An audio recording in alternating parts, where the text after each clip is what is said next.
What's going on, everyone? Jim Killer here, back in, and today we're talking about Funky Kong Tropical Freeze. I'm just kidding.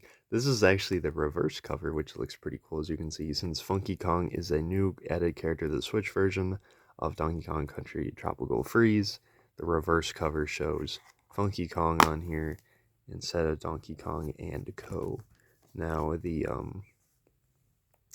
this is what the original cover looks like here. As you know, that's probably what it should be, but I thought it was just funny to... This actually looks really good just on its own for some reason, but that's what the physical looks like. Let's get into the game. Now, if you just saw the video on Donkey Kong Country Returns for the third time, which is being Donkey Kong Country Returns HD, mouthful. This is also a mouthful, but at least it's not Donkey Kong Country Returns Tropical Freeze. That would be even worse, but anyway, that's not the point. The point of this video is Tropical Freeze is a really good Donkey Kong game, just like Returns was. Once again, made by Retro Studios. Another amazing game. Go figure. But this game, the Switch version added like a modern mode, just like Returns did, where you can play as Funky Kong, and you can still play as DK in the modern mode, which is basically what Returns does. But you can also play as Funky Kong, who has 5 hearts. What did that say? Doesn't take damage when you land on spikes, or most of them. And then you can double jump, corkscrew. It's basically all of them kind of incorporated into one character. But yeah. Because when you hit a barrel in this game, instead of just being Diddy Kong, it's going to be all 3, and it like cycles between them. I'm going to try to see if I can get a level that has that. But one of the biggest things about this game, and I think it's just quality over quantity. Oh, look, my Switch is doing that thing again. Okay. See, look at this. Look how it disconnects. It's attached. There's nothing else connected. Anyway, bear with me here, but there's actually only 6 worlds in this game, which is interesting, but it's really not that big of a deal because, like I said, quality over quantity, but also I think there's more secret levels, which I think they're actually like kind of secret to get to, because as you can see, there's 1, 2, 3, whereas normally in a world there would only be like one extra one that you would just unlock with a key, but these ones you actually have to do something to get there. I don't actually know what it is you do specifically, but instead of Cranky Kong selling you items, it's Funky Kong. Even though you can play them, I'm not really sure how that one works, but yeah, now that they have the Diddy Kong, there's also the Cranky Kong, Dixie Kong box, or barrel. What am I saying?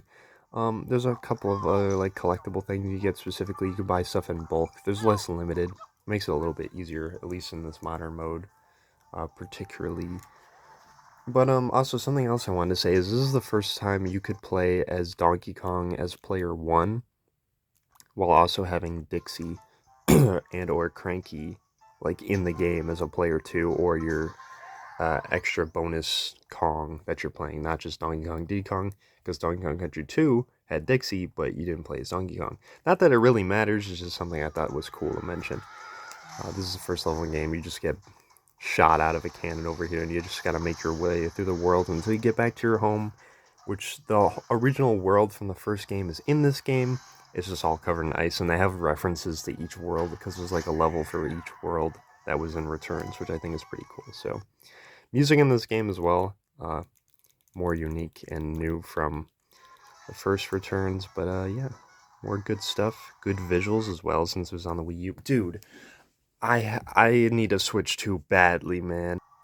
Okay, also there's swimming in this game. That was not in the first or Returns. I keep saying the first game because this is part of the new country like line, even though there's only 2 of them. But like compared to Returns is what I mean when I say the last game or whatever. But yeah, overall I think this game is actually a little bit easier even when it's not in modern mode. Just like overall, easier than Returns was. Also, when, like, for example, when you're in a minecart or a rocket barrel in this game, I literally didn't do anything. When you're in a rocket barrel or minecart, you have 3 hits instead of just 1 and immediately dying, which is really nice. Also, in the minecart and rocket barrel sections, it, like, goes into semi 3D, which is really cool for a 2D game. And, I don't know, it adds a little bit to the level design, which is, I think, better. It's more fair than the original. Not, like I said, the difficulty is cool, but I feel like it's perfect in this game. as opposed to Returns. And like, look at this, man. These were basically brand new Joy-Cons. You connect it to the rail, it doesn't work. This is why the rail system is terrible. This is why the magnetic thing and the Switch 2 is going to be such a big deal. Because no matter what Joy-Con, I've tried two different ones on here. This one's brand new, the other one's older. It wasn't the Joy-Con. It's just this freaking rail system. It doesn't want to work anymore. No matter what I do, it's like, nope.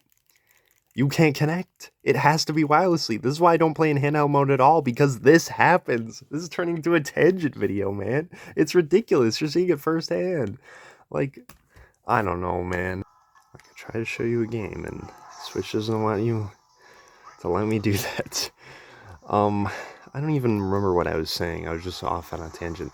Don't let this distract you from how good Tropical Freeze is and how you should play it, because it's a really great game, but definitely one of the best 2D platforms Nintendo has genuinely made. Good challenge, good difficulty, good level design, good music, visuals, gameplay. I don't think the co-op is like, it takes away your balloons like it does in the other game, but yeah, see, you can just see this is specifically a Diddy Kong barrel. Some barrels will cycle between Cranky, Diddy, Dixie, whereas this one will be just that one. Depending on like the area in the section, it'll determine which one is more useful or which one is better for trying to get an item in the, or a collectible in that area. So also it's nice when you can swim. You have a buddy, you just boost right through, just like when you're rolling. But yeah, like I said, overall, good visuals, good music, good gameplay, level design, beautiful 2D game. It was great on the Wii U. People just didn't, at the time, it was like, oh, another 2D Donkey Kong, because there were so many 2D games at the time. I think Scott's made a Scott Stash video about it recently, talking about how there was like a 2D overload of games, and it made them feel less impactful and interesting because there's so many different 2D games, even though they were all actually pretty good, especially this one. But you know, it was a whole thing. But overall, really great game. Really recommend. Even despite my Switch being a piece of garbage and unplayable in handheld mode, definitely play this on your TV if you have the same problem I do, or play it on the Switch too. Just magnetically connect those Joy-Cons. It's definitely backwards compatible. All first-party Nintendo games are, except for some that require like the IR camera on the right Joy-Con, I think, stuff like that. But yeah, overall, great game. Really liked playing it. I actually never completed it beforehand. I played through every world except the last one before for some reason. Do not ask me why. It was a weird time, but yeah, overall, I'm trying, man. I'm trying. Great game, good controls and everything like that. It adds mechanics and makes the overall style of Returns better. Like, it's a good sequel. And yeah, really no complaints about this game. The final boss was a little bit tricky, but I just locked in and listened to the Darth Maul music. Is there anything I'm forgetting? Let me check. Yeah, overall, that's all I had to say about this game. Let me know what you think in the comments. Leave a like if you want to see more Donkey Kong. I'll be covering Bonanza as well. And yeah, let me know what you think of the game. If you want to save, subscribe, and leave a like to see that next Bonanza video, and stay tuned to when that comes out, or more 2D platformers, or just Nintendo games in general, see what's happening. Be sure to do that, and I will see you in the next one. Bye-bye.